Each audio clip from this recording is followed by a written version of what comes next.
Good evening. It is Thursday night, just past 9 p.m. GMT and just past 4 p.m. Eastern Time. It is sweltering hot here in England.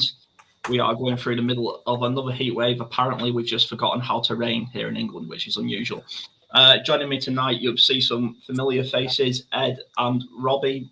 Robbie, welcome back. Ed, nice to see you again. And joining us is a very special guest, and it's a special guest to me because when we first started doing this, Robbie, like you said, years and years ago now, this book that I read, we've got the author of this book that I read that actually got me interested in learning more than just the quarterback's name, interested in learning more than just the owner's name. It got me learning about how the Colts got to Indianapolis, why that happened. And that is Nate. Nate, like I say, thank you for your time. Thank you for joining us. Yeah, round of applause. Thanks for having me, guys. I'm really glad to be here.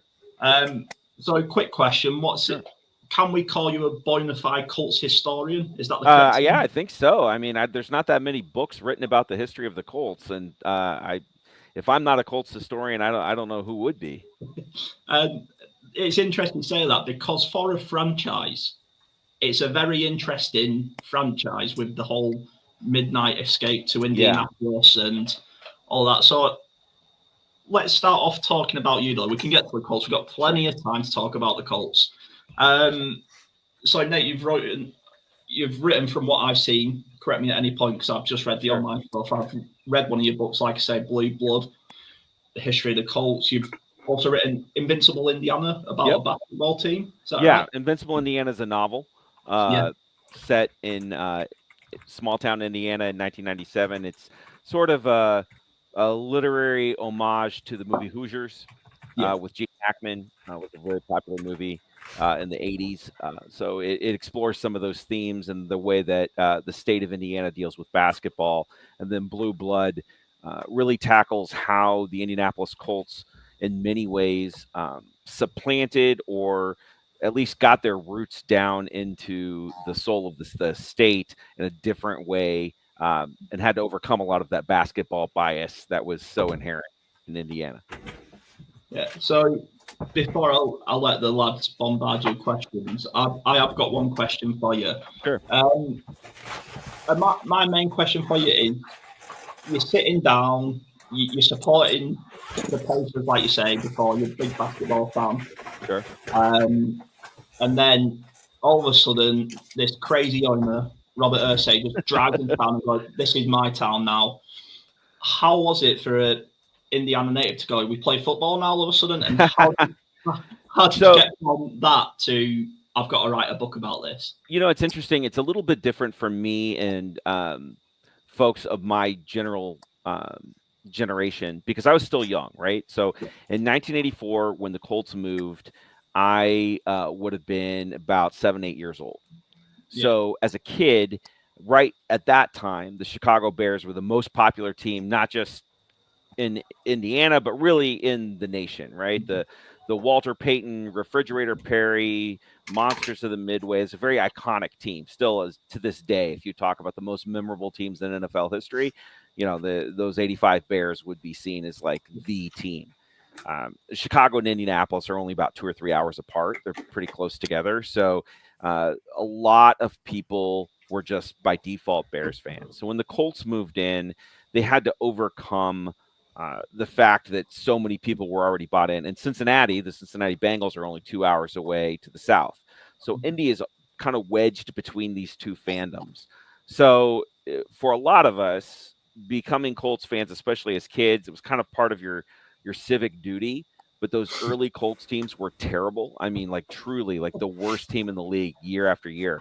And the acronym was, what does Colts stand for? Count on losing this Sunday. I mean, that was, so they were really kind of a joke in my early childhood. And most people had grown up as fans of other regional teams. So it took some time for the Colts to build a following and identity. And so I would say that my generation, I'm 48 now, my generation is probably the first generation of real Colts fans. My grandfather got season tickets day one. We're still, he passed away about a decade ago, but we're still using his tickets, in perpetuity, basically. But he got season tickets day one, but they, like everybody else, They were adopting the Colts because that's what we did because we were from Indy. So I grew up going to the games, and that was my first and kind of only experience. But that was different for everybody else. Go on, Ed. Yeah, sorry, just picking up on that. That's a really interesting point. Was there a lag over or like a crossover then of the generation before that maybe you say the Bears were well supported, the Cincinnati Bengals, who maybe because it's difficult, I suppose, to switch allegiance, isn't it? You know, if you have a team that's kind of your team, you're bought in, it's difficult to kind of let that go, and something that can be frowned upon sometimes. Was there a kind of or is there still maybe like the generation before you that still sort of like the Colts from the local aspect, as in they're our local team, but actually my real love is the Bears, you know, is the Bengals, and they will always be my team. Is there still an element of that, or is not that kind of not anymore? And the reason was Peyton Manning and them beating the Bears in the Super Bowl in 2000 with the 2006-2007 Colts, winning that Super Bowl over the Bears was a real switch. So I went to college about an hour north of Indianapolis, which was, you know, about 2 hours from Chicago. When I was in college in the 90s, which is right when the Colts started to pick up steam, just before they drafted Peyton, I was known as the Colts fan. Like, I was the only one. Like, there was nobody else, because if you moved more than, you know, a half an hour north of Indianapolis, it was all Bears. That's not true at all, and that has not been true since the Colts beat the Bears in that Super Bowl. The iconic nature and incredible persona that Peyton Manning won over everybody. So, like, around here in Indianapolis, Marion County, and all the surrounding parts of Indiana, it's very solidly Colts fans. The Bears, it helps the Bears haven't really been good and since that Super Bowl either. So it's not like they made up any ground. But Peyton Manning and then Andrew Luck were very, very beloved, and they really helped to switch the city over. So now even people older than me, nobody would admit to being a fan of anything other than the Colts. Okay, that just interested. That was all, because I'd never really considered that aspect of it, to be fair. It's a very unusual thing, right? Like, the whole idea of franchises changing locations was relatively novel. The Colts were, you know, obviously, and baseball had happened with Brooklyn and San Francisco, with Brooklyn and the New York Giants moved out to San Francisco and LA. So that had happened, but it wasn't overly common. So a Midwest city like Indianapolis that was trying to identify itself as a major player on the national stage, it took something big like this. So that did seed the ground. But yeah, it took a while for the fandom to really truly bleed blue, but it certainly does now. Cool. How about that next generation, Nate? Yeah. Because over here it tends to be you follow your dad's team or where you're from. Yeah, sure. Now it's very easy to kind of jump on the bandwagon when you've got Peyton Manning, when you've got Andrew Luck. With the NFL wanting to be 12 months a year, it's all about their poster boys, and it's about the big earners, and everything's about the Chiefs at the moment, isn't it? Or Aaron Rodgers gets a few headlines because it's a bit controversial. So how is it with the younger generation? Because the Colts at the moment stink. I'm sure we'll get onto it at some point. Is the younger generation being lost to the Colts because obviously it's only been that short space of time, especially when I've just double checked. There was a thing back in 2022 where Tom Brady had the most selling shirts in Indiana, and that was only a few years ago. Yeah, so this is what I would say. Obviously, there's always a long-term risk if your franchise sucks for a really long period of time. You're going to lose fans. Generally speaking, that hasn't been the case. My own son is 18 right now.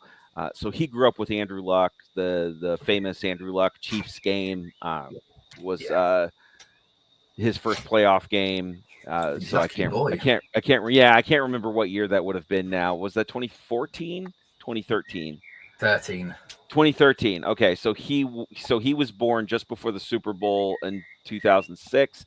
So he would have been, 7 years old, probably 7 or 8 years old. So just about the time that I probably went to my first game, he went to his first playoff game, and it's in his blood, right? Like So, when you're at that game and your first memory is Andrew Luck hitting T.Y. Hilton and everybody losing their mind, you're done. It's over. It's over for him. I feel bad for him. There's nothing he can do. He's a Colts fan. It's just what we do now. The whole issue, anytime any player changes teams, there's always going to be a segment of people who just follow the NFL because it's so ubiquitously popular, right? And there's people that collect jerseys. So when Tom Brady switched over to the Bucks, I think that there were probably people that thought that was a popular thing. I think his jersey was probably the best selling jersey everywhere, not just Indianapolis. The games are still pretty well attended. There's a lot of sensitivity from the fan base. There's a lot of discontent over, Anthony Richardson. Again, we can talk about the present tense of the Colts, but I would say from a fan standpoint, it's still a pretty rabid fan base. You still have a lot of people very heavily engaged, and Andrew Luck and Peyton before him were so loved. And so Andrew Luck was maybe the most fun player that I've ever watched. Not the best player I've ever seen by any stretch, but certainly the most fun player. And when you grow up watching a guy who's just really, really fun, it gets in your bones. And, a few bad seasons isn't going to shake that. Good. So it's good to see that kind of generation. And just while we're touching on Tom Brady, because me and Harrison have had many chats about Tom Brady. And he went from being this, the dark side of the Force from Star Wars, this evil guy, to going to the Buccaneers where he had a personality and he become almost likable. It kind of used to feel dirty saying that originally. When it still feels dirty to me. I can't. I can't with him. Are we still not over that yet? Are we still? No, I'm not. I hold bitter grudges. Hey, going back a long time. So no,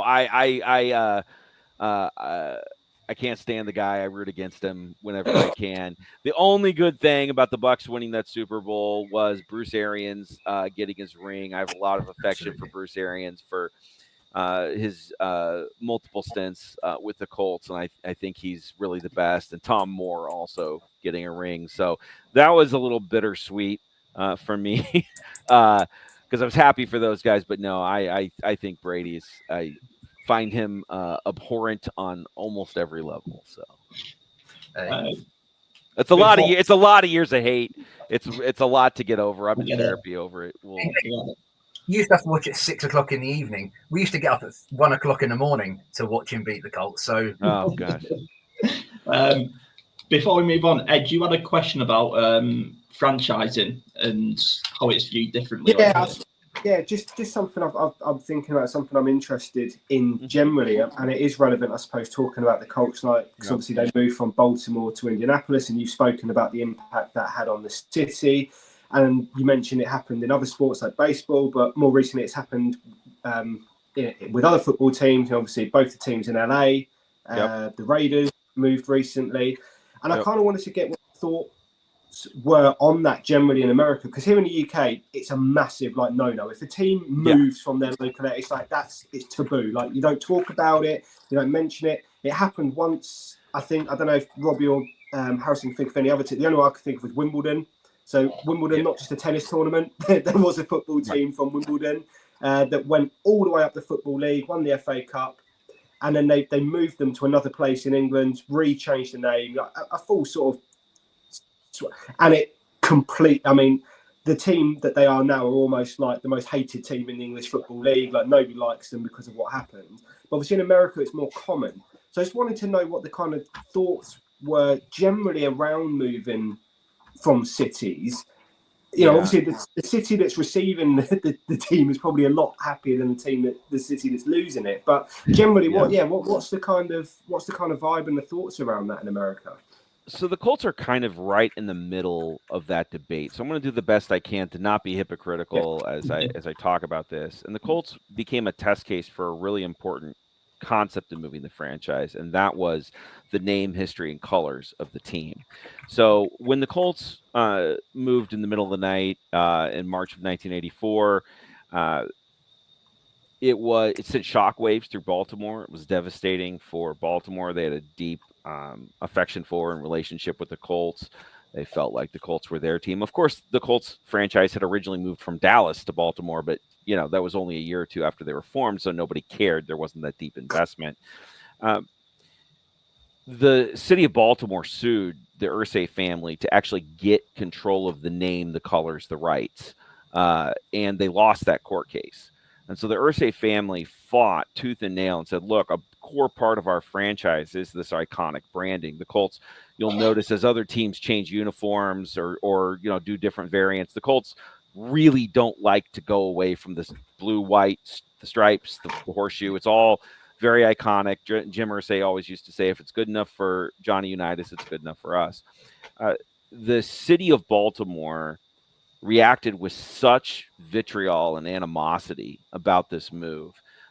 Then, ironically, they stole a team from Cleveland. But when they stole the Browns, they rebranded them as the Ravens, and they left the history, the colors, and the name with the city of Cleveland. So they then reconstituted the Browns a couple years later. Now, you see, this happened much more frequently now. Not always. The Raiders are always moving around as the Raiders, but you see like the Oklahoma City Thunder in the NBA, they left Seattle, the Sonics, and that name, history, and branding is still available to the city of Seattle to use if there's another expansion team to open. The Sonics will probably be reborn as the Sonics.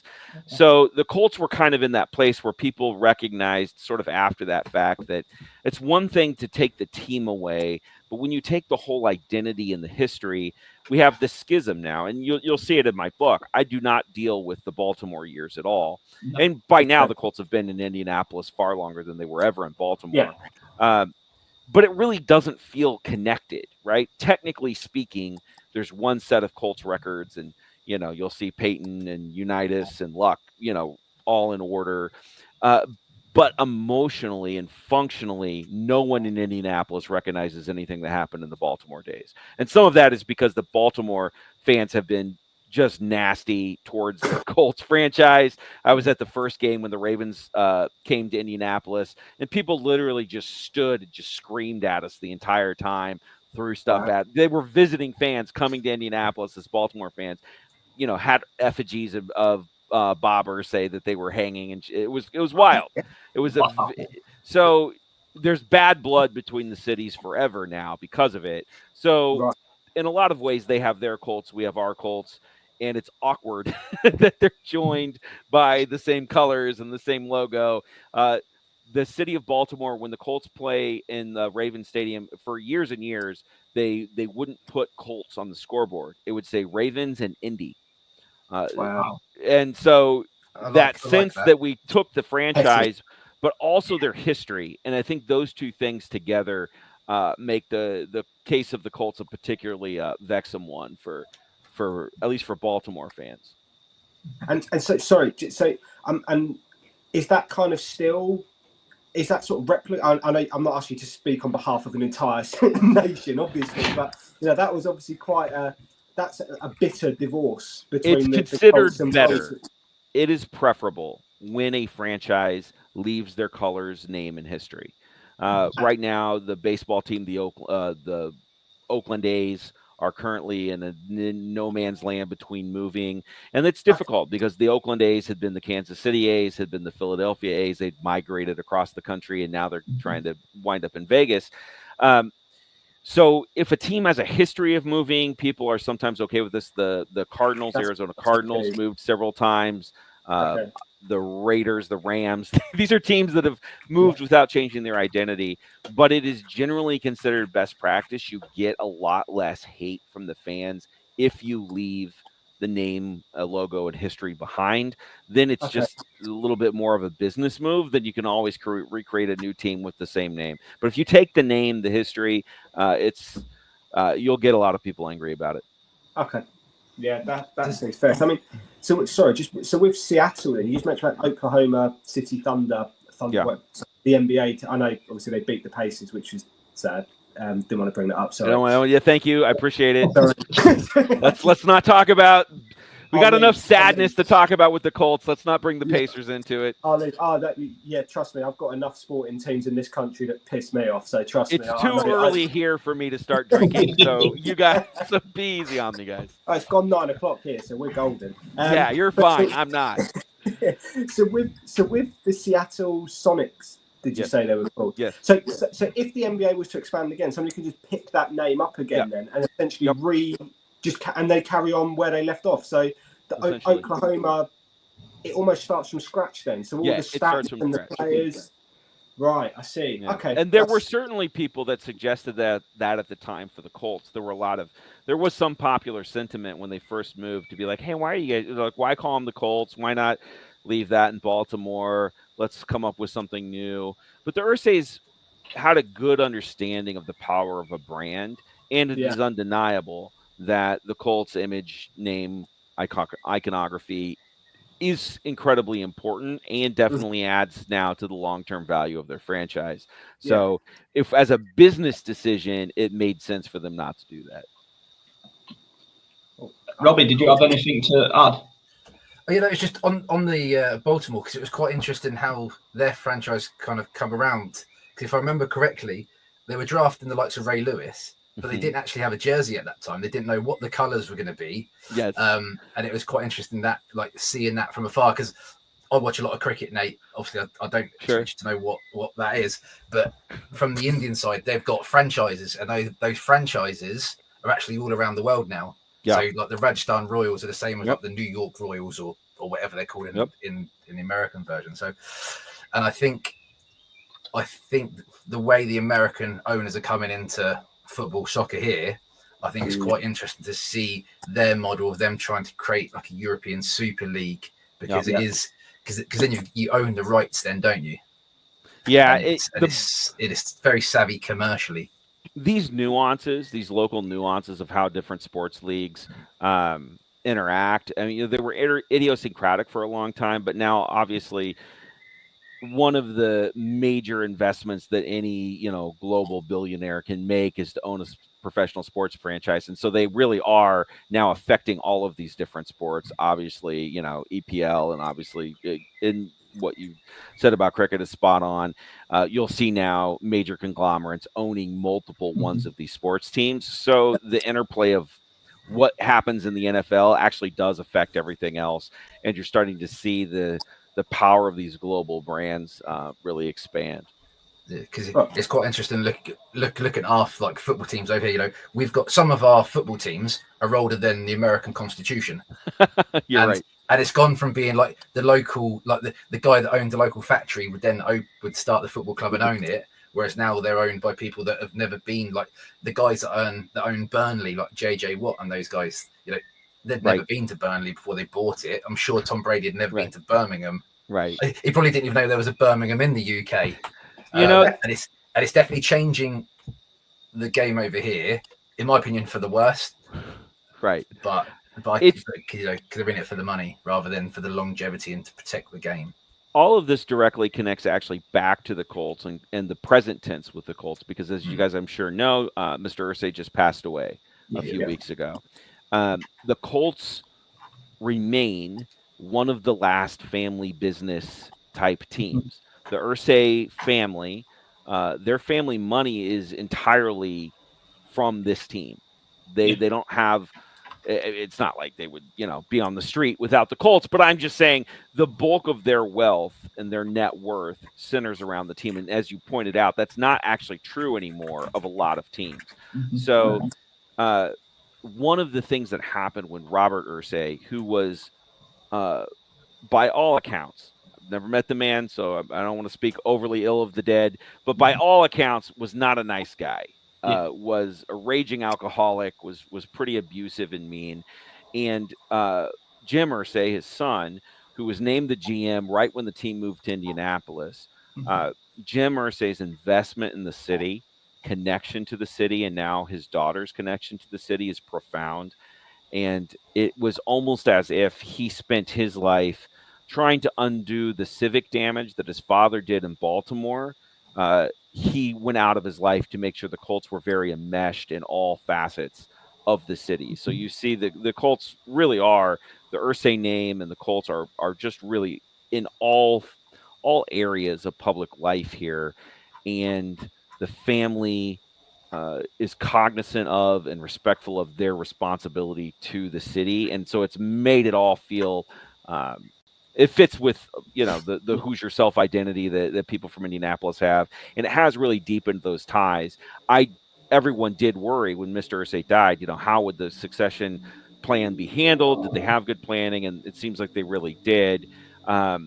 So the question is always then, like, how long can that last, right? Like, how long can you resist the call of a $6 billion or $7 billion or, God knows what, $20 billion check one day, when this is all your family does? If the next generation doesn't grow up as interested in the Colts as Mr. Irsay's girls have, then, we might someday not like that answer either. So. I mean, just on that, because I think that's a really interesting point. And I think in the modern world of sports, not just talking about the NFL, but to have sort of family ownership of any sort of global sports franchise is very, very rare. You could look at sports across the world, and that's very unusual.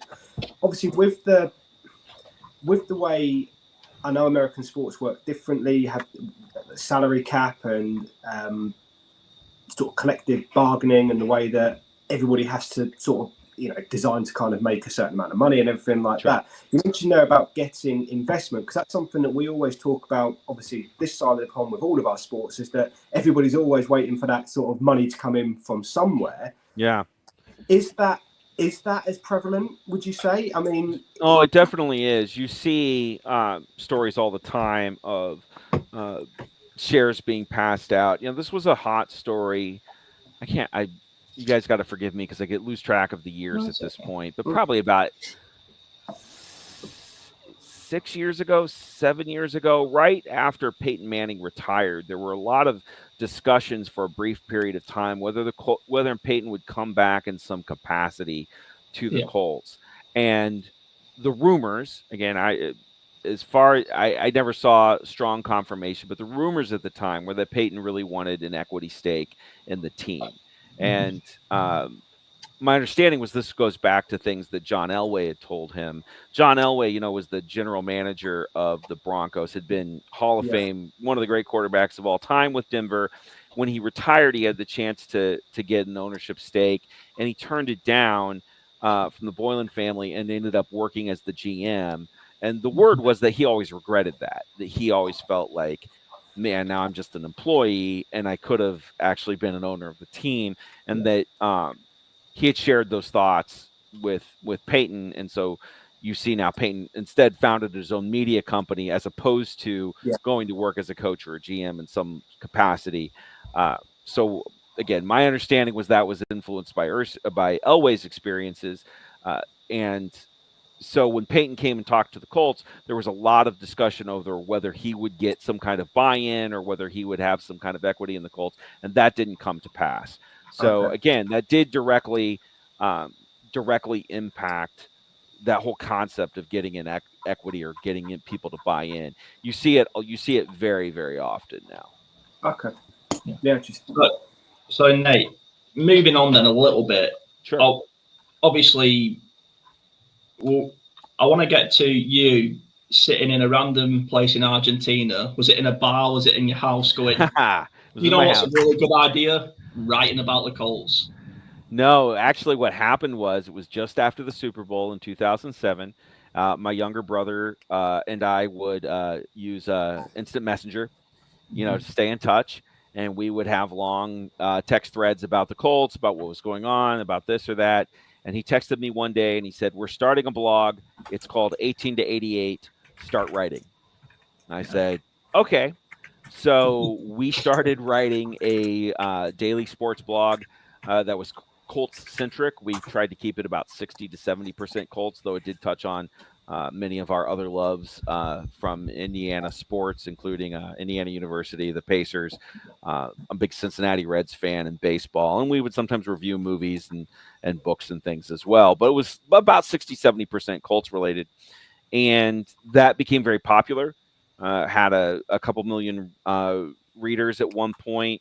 My wife had started to write books. She wrote her first fantasy novel, and it was amazing. And I read it, and I was like, wow, this is great. I think I could probably do this too. So I wrote my novel, Invincible Indiana. And in the process of trying to find a publisher for that book, I had an agent contact me and say, hey, I don't represent fiction. I represent nonfiction. Would you be interested in a nonfiction project? And I said, well, I would love to write the history of the Colts. So in 2009, I did that. The book came out just after the Colts lost the Super Bowl in 2010. Would have been much better if they had won. But yeah, that's that was when I released that book, and then releasing that book helped me ultimately get my novel published as well. Excellent. And to speak on, so we've got Robert Irsay to Indianapolis. We've got then from the RAC Dome to Lucas Oil, Jim Irsay is the main guy. Now, like we touched on Jim's past, and from what you said, won't speak ill of dead, but Robert Irsay didn't seem like a nice guy. And Jim Irsay spent his life battling the demons passed from Robert Irsay. He really tried not to let that affect his relationship with his daughters. Yeah. It did get in the way sometimes, but he fought hard against it. I've lost my train of thought there. So yeah, that was it. The pivotal moments. Is there a pivotal moment that stuck out to you when writing this book?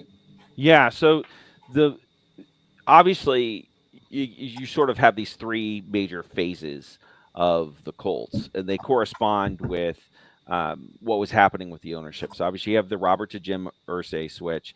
Then Robert Irsay dies, and in the middle 90s, Jim takes control. And the most pivotal thing that happens in the franchise is when Jim Irsay takes control, he steps down as general manager, which was a really good move because he's not a great general manager. And in 1997, he trades with the Carolina Panthers for their general manager, Bill Polian. And trading for Bill Polian is really the spark that lights all the success that comes after that. Everybody would naturally want to point to the Colts drafting Peyton the next year, and obviously that does change everything. But bringing in Polian is just as significant because it actually kept Irsay on the sidelines for the next phase. So from 1997 until after the 2011 season, when Irsay fires Polian, cuts Peyton, and they reboot with Andrew Luck, you get this absolutely golden age of football where for 12, 13 years that you could count on the Colts. Instead of losing every Sunday, it was winning 12 games every single year like a metronome, being one of the iconic teams of the early 2000s, ultimately winning a Super Bowl, and also being the kind of team that could capture the imagination of the city. So Mr. Polian, was elected to the Hall of Fame, deservedly so, and his run of success in the draft was really unparalleled. As just great player after great player was brought in. Edgerrin James, Dwight Freeney, Reggie Wayne, obviously Peyton. All of these guys come in just one after another, and Dallas Clark, Bob Sanders, every guy that he brought in for about a 6 or 7 year stretch as an early round draft pick ended up becoming a Pro Bowler or an All-Pro or a guy who's now in the Ring of Honor. That sustained excellence and success that really set the franchise up. So that would be probably the next key moment, followed by then the retirement of Peyton, or the retirement, but the cutting of Peyton Manning is kind of an original sin that I think that we're still paying for to this day. So I've got a couple more questions for you. But Robbie, Ed, have you got any more questions for Nate? Yeah, I mean, obviously I don't want to kind of jump ahead or get too far ahead. Robbie, Sure. You look like you want to say something. I don't want to jump in. We obviously touched on Bill Polian, Yeah. which is obviously one end of the spectrum. Is this the point where we bring in our friend Grigson? Like, are we going to skirt over that tonight? Are we going to? No, let's talk about Grigson and Chris Ballard. What Irsay did in 2011. Polian is Peyton has neck surgery. The Colts go from being a potential Super Bowl team to the worst team in the league, drafting first. A friend of mine inside the Colts complex said that whole year that Bill Polian acted like the captain from Mutiny on the Bounty. Like if you would give him some ball bearings, he would have just been like, he was so paranoid and so angry and constantly looking for leaks that he soured the whole building. He hated the losing so much that Irsay not only wanted to fire him, but he really wanted to get control of his team again. Mm-hmm. He wanted to be the focal point, not Bill Polian. So for a decade plus, he had played golf and he had been sort of a figurehead, but he really wanted more control, more say. So he brings in Ryan Grigson. Andrew Luck is drafted, but the entire house is clean. And Irsay, even more than Grigson, is responsible for bringing in Chuck Pagano, who is not a good coach, an aggressively terrible coach, and makes Grigson look worse. There's a lot of ways to hate on Ryan Grigson. I blame most everything on Chuck Pagano. I think Chuck Pagano was actually more of the problem. But that's not saying much. Then Chris Ballard comes in, and we just have an unprecedented run of mediocrity. Chris Ballard is one of the least successful, longest tenured general managers in NFL history. It's very hard to find a guy who's kept his job for 8 or 9 years with such meager returns. Like, generally speaking, the NFL is a win now league, right? If you don't turn it around in a year or two, the average NFL career is only about 3 seasons, right? Like, you don't last long. This is a violent sport. So it doesn't take year after year to slowly build up the way it does often in the NBA, for example. So fans are generally speaking impatient. NFL teams are impatient. Meanwhile, Chris Ballard now is on season 8, 9 at this point, and with very little to show for it. So yeah, the Ryan Grigson, Chris Ballard years have been frustrating. Though if you look at just the wins and losses under Grigson, it's hard to complain. The thing that obviously everybody is concerned about with Grigson was the toll that those years took on Andrew Luck physically, ultimately leading to his retirement, which was probably another one of those signpost moments that you guys would be referring to. So Nate, I've got to pick you up here. Yes, I agree. Mediocrity, that is where we are. Slagging off Pagano in front of me. I've never been so hurt. I feel wounded right now, man. Okay, so here's the thing. Andrew Luck's rookie season, 2012, right? Yeah. The Colts lose their opener to Chicago. Luck does a nice little comeback against Minnesota. And I think it's week 3. And you forgive me, I'm doing all this from memory. So week 3, they play this game against Jacksonville. And Pagano, coaches the last couple minutes extremely conservatively. Blaine Gabbert throws like an 80-yard touchdown pass with 2 minutes to go. And it all came down to Pagano tried to just run out the clock, ran the ball 3 times, kicked a field goal, left 2 minutes on the clock, and Jacksonville beat the Colts. The Colts are now 1-2. I wrote a scathing article. So at the time I was writing for Bleacher Report, I was the AFC South correspondent, covering not just the Colts, but the rest of the AFC South. So this was an interdivisional matchup. So I wrote just a scathing article about Pagano. Just was like, this guy, this is a bad sign. This is bad. And in the next day, it comes out that he has cancer. So that was not a great moment for me as a writer, because I'm like, this guy is the worst. So he's killing your career as well. Killed me. Absolutely killed me. So then with Pagano out, I probably, you guys know who, of course, takes over the Colts while Chuck Pagano is out. It's Bruce Arians. Right? Yeah. Bruce Arians takes over. And Bruce Arians is amazing. He's one of the best coaches in NFL history. He's perpetually underrated. Love Bruce Arians. The Colts go on a big run. Pagano comes right back just in time for the Colts to lose in the playoffs. I am convinced it's very unusual that a coach would have had as much success as Chuck Pagano and never got another head coaching job. Mm-hmm. Right? Normally, when we say that about a coach, there's racism involved. And in this case, there was it just doesn't happen. NFL teams love to hire a guy who was successful somewhere else. Pagano never had another job. He had only had 1 year as a coordinator. He had always been a special teams coach. He was not prepared. He did not understand the mechanics of winning football games. And the most underrated thing that a coaching staff can do in the NFL is develop players. Part of the reason why Grigson's drafts seemed so lackluster, no one ever got better. Now, granted, some of that maybe he just chose the wrong guys, but it is highly unusual for no one to ever get better.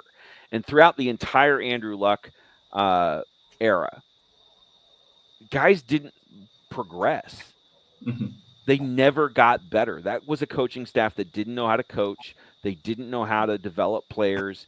And you saw Grigson constantly having to kind of pull in veterans from the outside, right? The Frank Gore and Andre Johnson, like all these guys. There were stopgap solutions.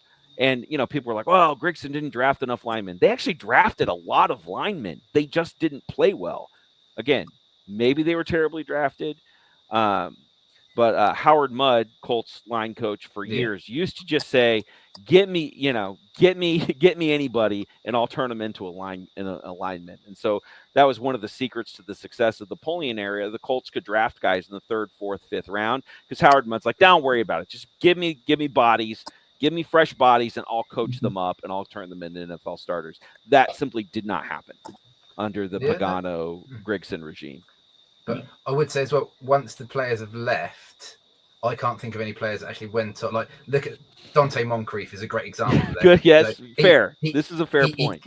He came in, Yes. I think we all thought feed Moncrief. I think we all thought that step. No, but then he went, but then he went to the Steelers. There's got to be another 500 kind of. This is a fair point. There was, this is a fair point.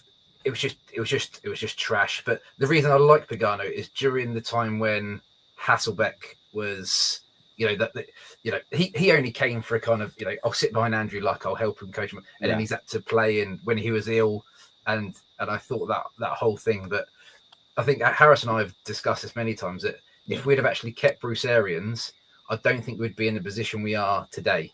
No, because I think we'd have had more success. Yes, I think they would have won a Super Bowl with Bruce Arians. I think the rest of Andrew Luck's career would have gone very, very differently.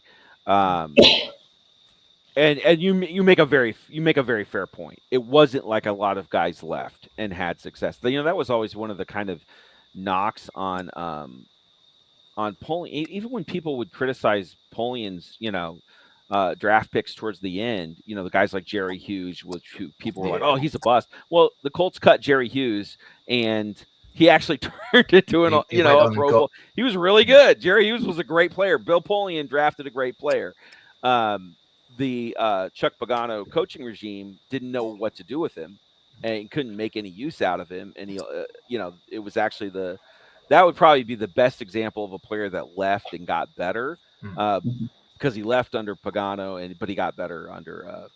But he was drafted by Polian and not Grigson, so your point's still taken. So I do have another question. Sorry to jump in again. Here, no, go ahead. Obviously, from Bill Polian's time, they were the players coming through the draft. There was schemes and schools that actually built players for the pro game. Yep. Whereas today, it's seemingly that the colleges want to build players for their scheme, not for the pro game. And I think we're all seeing it. Again, how many round one QBs never go on to win a Super Bowl, never go on to make it all pro, and I think it's quite interesting when you look at the Rams and what they did with Stafford, and Jared Goff as well. That they come in quite young. And it was almost like a round peg in a square hole. Yep. And I think the way the colleges are now working, I don't watch college football at all, but the way their players are now coming into the league, it's almost like they need to be redshirted, but they can't afford to do it anymore because it costs too much money. This is a great point, and there's good insight here. And you're right. 20 years ago, the entire landscape of college sports was different, and it dramatically affected the NFL. And you would see colleges, and especially coaches, whose entire pitch to players was, I'm going to run what they would call a pro style offense, or you will be developed under me and you'll actually become a credible player for the next level. And now with the name, image, and likeness deals that they have in the NCAA and college football, you can now pay players. And so now it's, I'm going to take my money now. Again, we said American football is so violent. The careers are so short. My advice to any young man would be get paid. whenever you can get paid, get your money, make your money now, make your money when you're 18, because there is no guarantee that you'll be able to walk when you're 22 or 23. So, yes, and we're seeing that. And Anthony Richardson, the Colts' current quarterback, is definitely a byproduct of that mentality, right? Like when you use a high draft pick in the NFL, you can talk about wanting to sit them for a year, let them learn. It is really hard to justify that. And you saw the Colts. If there was ever a guy who should never have started his rookie year, it was Anthony Richardson. Not just from a readiness standpoint of can you win games, but from a do you understand enough about the position to understand how to protect yourself, how to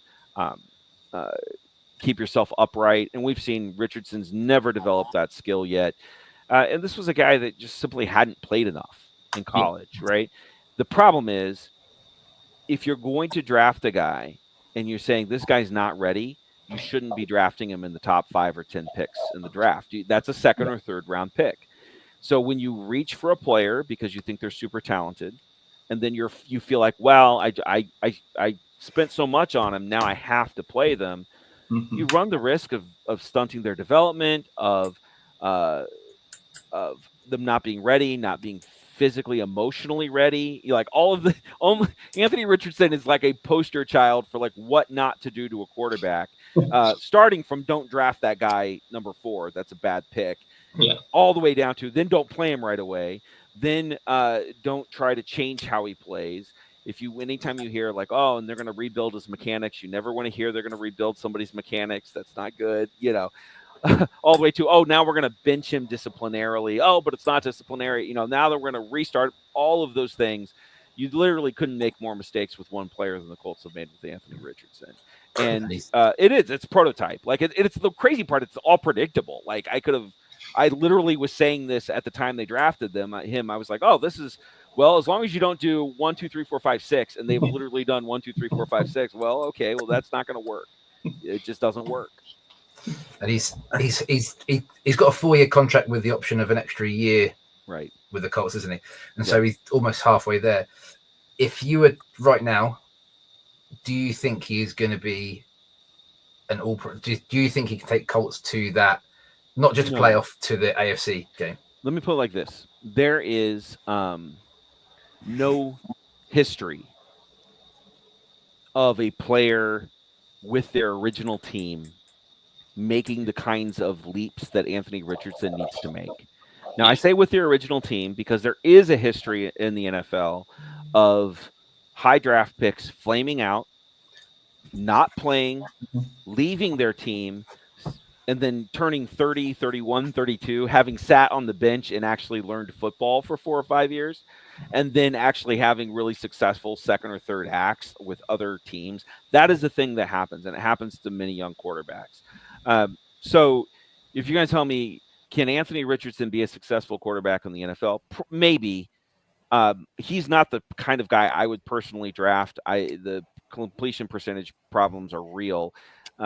But he is the kind of guy that if you tell me, Nate, he's going to come back with the Atlanta Falcons in the year 2034, and he's suddenly going to be an all-pro quarterback, I'll be like, yeah, that can happen. I can believe that, but I don't think it'll ever happen in Indianapolis. There's just no pattern of that ever really happening.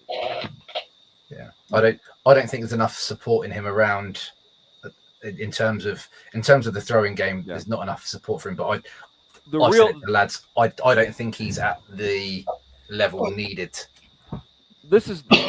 Here's the thing to keep in mind. I just was talking about Chris Ballard and his long stretch of sort of mediocrity. You got to ask yourself, why would Chris Ballard get such a long rope? Who normally comes in and fires a general manager or a coach? The owner. Yeah. The Colts owner has been dying for quite some time. Mr. Irsay hasn't been well. I mean, obviously he passed away, right? I'm not breaking any news that the man's not well. The weight he lost in the last 2-3 years. Yeah, totally. And his speech was going. Yeah, and everyone has a lot of affection for him, and he carries a lot. His word carried a lot of weight. So the sort of sclerosis that the Colts have faced as a franchise is directly related to the fact that, his daughters, as well they shouldn't. This is not a judgment. His daughters weren't going to come in and be like, Dad, you got to fire the GM. You've got to fire That's not what happens, right? It was clear that there's been this holding pattern in place until Mr. Irsay passed away. Now this is the girls' team now.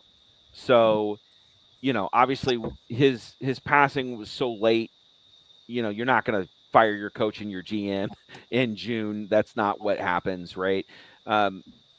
But there is very much, if the Colts do not win this season, and it seems unlikely that they're going to, most of the guys that I've talked to that are in the know seem to think that Daniel Jones has at least an even chance of actually winning the job, which is not good news for Colts fans because we also know who Daniel Jones is as a quarterback. So, if Daniel Jones is your starter or even a likely starter, you're probably not going to have a great season. That's where now you talk about new ownership. I doubt we will see the same patience. I doubt we will see the same tolerance for another, 7 to 9 win season that we saw in the past. Yeah, we definitely hope, because it is getting up at 1 o'clock in the morning to watch what we're putting out on the field. Sorry. Hey, we all chose the Colts for various reasons. We all decided. So it's the hope that kills you at the end of the day. It always is. It always is. Ed, you had a question. I just wanted to pick up on that, just because we've danced around the quarterback situation, shall we say, that Indianapolis have at the moment. Yeah. And you've obviously given some real interesting points there. I suppose my question is, if it does go south, no pun intended, with the division this year, and the Colts do, because we've talked about this a lot on our show, that it could go one or two ways. The Colts can make the playoffs, I believe that, sure. But they could also completely fall apart and be a 2 or 3 win team. I think both are possible. Do you think that Coach Steichen's position would be at risk as much as sort of Chris Ballard, or do you think Steichen may be given a stay of execution, or do you think they come as a package? Because I've seen that talked about a lot. Yeah. So this is what I would say. I like Steichen. Actually, I don't blame Steichen for any of the things that are going on. I don't know any coach that would do any better with the quarterback situation than he was handled. So I'm going to preface all that by saying I'm generally speaking relatively positive about him. If the Colts decide to be a well-run franchise, your best choice is that you fire your GM, you bring in the new GM, and they have complete freedom to hire and fire whoever they want. So I would fire the GM first. I would not fire Steichen along with him. However, whoever comes in has the right to clean house and bring in their own people. And that's going to include, and this is back to Richardson's fate, is much more tied to Ballard's than to Steichen's. That new GM is not going to invest anything in Anthony Richardson. That new GM is going to come in. That new GM may like Steichen and maybe like, actually, he's not the problem. I'm going to keep him. That would be unusual, but not unheard of. I would be fine if that happened. But ultimately, the new GM is going to have to make all of these calls. You can't make that decision as the owner and impose upon, because guys, we already did that, right? Who was Chris Ballard's first coach, right? Chuck Pagano, right? Like they fired the GM they didn't fire the coach, and Mr. Irsay said, "Here, Ballard, you've got to take Pagano." And the entire handling of that lost year of Andrew Luck was a nightmare. Pagano was constantly saying one thing and contradicting the GM, or just being like, "I don't know, don't ask me." He acted like a guy who wasn't on the same page with his GM. So we have tried that.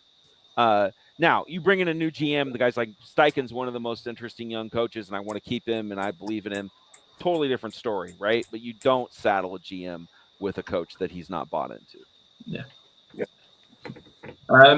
So, Nate, just before I get into my last couple of questions, again, thanks for agreeing to do this. It does mean a lot to us. Like I say, I'm a big fan of the book, and anyone watching or listening to this, you can find Nate's book on, I guess it's on Amazon and other. Yeah, sure. It's called, well, the one I've read is called Blueblood, the history of the Colts. But if you're interested in basketball, you've done a novel called, is it Indiana Invincible? Invincible, Indiana, like the name of a town, right? Like a town called Invincible. Okay, cool. Yeah, that makes a lot more sense. But yeah, just then quickly before we get on to the last part of the show, because we are English fans of the sport, so people watching this might not know. Well, they might not know who you are for starters because they're not massive Colts fans, or they're just getting into it. Tell us a little bit about yourself and how you got to the Colts. Yeah, so again, born and raised in Indianapolis, grew up with the Colts. I think my first Colts game was against Buffalo in 1986. So we started to go attend every game in the mid 90s, right when the Colts started to get good, and then we got very bad, and then Peyton came, and then things got really fun. So I did spend about 9 years out of the country, in which, back then you had to try all kinds of crazy things. We'd had a sling box. My brother would sling the games to me. That went back when that was the technology. So I was one of the early sports bloggers. Wrote, like I said, nationally. Covered the AFC South. I've done 2 editions of my Colts book. The Blueblood finishes. I updated it last after Peyton Manning's retirement. So I've always thought about doing another edition now to cover the end of the Andrew Luck and the Chris Ballard years. The problem is it's been hard to come up with any kind of definition to where that ends. I feel like now, probably with Mr. Irsay dying, we'll give it another season and let the Chris Ballard chapter come to the close, and then we'll see about maybe doing another update now that we've had another 10 years of history to write about. So right now, folks can find me on Twitter at Nate Dunlevy, or X, I guess it's called, as the kids call it these days. So I don't write nearly as much as I used to. I've gone into kind of other stages of my career, but I'm still out there talking and thinking about the Colts and being engaged here locally in Indianapolis. Excellent. So we're coming up to an hour now, and this is the last part of the show. Is everyone still good for time? Yeah, 10 more minutes, power. Yeah, excellent. So I've got one quick question for you, Nate, and then after that quick question, I'm going to put you on the spot like I do all our guests. So do it. The quick question is, we talked about pivotal moments with the Colts. Is there any moments that when you was writing your book, that you discovered that are hugely massive in the Colts history, but nobody talks about, or it's not really picked up on, like a hidden moment? Yeah, that's a really good question. Now you're asking me to really think back, because it's been almost 15 years, more than 15 years now, since I first wrote the first edition of that book. I think one of the things that was really interesting and powerful to me was the vision of the city leaders of Indianapolis before the Colts came to town. The plan to remake the city of Indianapolis around sports was a pretty bold one. The jokes about Indianapolis were, India no place is what people would call it, sleepy, nap town, like people taking naps. So to remake Indianapolis into a sports town took a lot of foresight. So when they built the Hoosier Dome, later the RCA Dome, same place, there was no team. They had no team. They had no team to get. And when Bob Irsay walked in to the dome, when they brought him into the dome, the seats were blue, and they were blue just by sheer luck. And he saw the blue seats, and again, he was a heavy drinker, but he saw the blue seats and he was like, "That's it! I'm moving the team." And sometimes it comes down to that little bit of serendipity. The city leaders made a big bet on getting a team, and that's not gone well for other cities. Tampa created their dome, and it's at empty for a decade before they got anybody in. So it was a big swing by the city. So I was always glad for that. I felt like that was something that I didn't know, but really shaped. Indianapolis is a great city, actually. It's a really wonderful place. It's a very, weirdly enough, there's actually a lot of tourism. There's a lot of stuff to do, and the Colts are a huge part of that identity. And the stadium's right downtown. I don't know if you guys have ever been. If you do ever come to Indianapolis, look me up. I'll be happy to show you guys the city, take you to a game. It's a great place. It's a really fun place, and the Colts are a big part of that. And some of that came down to just the luck of having blue seats. Amazing. I like that. What I need to do is I need to walk into my boss's office in the morning with a blue chair and say, "Promotion." Yeah, exactly. Excellent. No, so this very last bit now, Nate. Like again, appreciate your time. It's a bit of a tradition here when we get a guest on. Over here in the UK, we have a thing called five-a-side soccer, which is essentially it's like a pickup game, right? Well, I've attuned it to flag football. Yeah. And I want you to 9 years in Argentina, guys. I get it. I get five-a-side. Yeah. Yes. I mean, it's weird that we have an American guest on that understands us for once, boys. But so I'm going to give you 5 positions, and I need you to pick your ultimate Colts five-a-side team. And the position we'll start with is the main one. I think I've got to go on, Robbie. Have you? So again, when we're talking tight end, there is only one answer. Okay, so just so you know, there's only one answer when we get to tight end. Sorry, Harrison. Okay. It won't be the one you're thinking of. Very good. But there's a bit of a rule here when it comes to that. So we'll start with quarterback. I've sort of got a feeling where this one's going. Sure. So now there's 2 ways to look at this. If you're just asking me to pick the best quarterback ever, I will. But if you want to play five-a-side, if you're looking for the kind of speed and shiftiness required, I wouldn't pick Peyton, because I don't know that in that kind of environment where there's a lot of running around and sprinting, I might actually have to go with Andrew Luck just for that specific requirement. You go 11 on 11, it's Peyton Manning all day, every day, no other answer. But Andrew Luck's going to be my answer for flag football. When you said shiftiness, I thought you was going to go with Phillip Rivers, but no. Okay, next we'll go to running back. Yeah, running back, Marshall Faulk.